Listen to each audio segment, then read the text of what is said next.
নিবেদনই দিতে চান না, অনেক বিশেষ করে মা বোনদের ক্ষেত্রে অনেকটা হয় যে কি হয় যে স্বামীর নাম যদি রাম হয়, রাধা হয়, কৃষ্ণ হয়, তো অনেকে নাম ধরতে চান না বাসুরের নাম বলে, তাই না?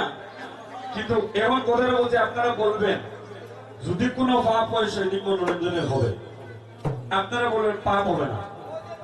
এইরকম দেখেন অনেকে জপ করে, হাতের মধ্যে জপের মালা হয়, হরে কৃষ্ণ কৃষ্ণ কৃষ্ণ হরে হরে, হরে তাইন তাইন হরে হরে, হরে তাইন। নিজের স্বামীর নাম রাম, বাসুরের নাম রাম। এখন স্বামীর নামও ধরা যাবে না আর বাসুরের নামও ধরা যাবে না।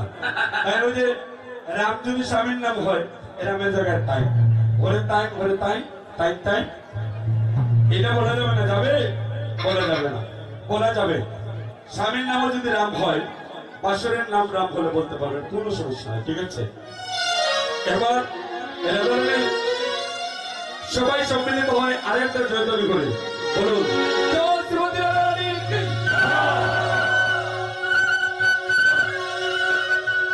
সারিঘাট পার হয়ে যাচ্ছে কিন্তু সবাই মিলে আরেকটা জয়ধ্বনি।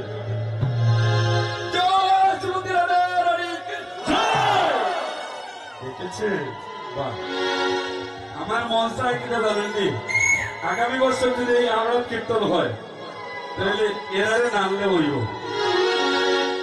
আপনাদের যে পাওয়ার, এই পাওয়ার যাদের আছে তারাই একটি গোবিন্দের কৃপা পাবে, কেননা রাধারানীর কৃপা যদি হয় গোবিন্দ কৃপা। আচ্ছা, এখন মাঝখানে একটা এটা কথা বলে ফেলি। মন্দিরের পাশে এই যে গড়টি আপনারা দেখতে পাচ্ছেন সংস্কারের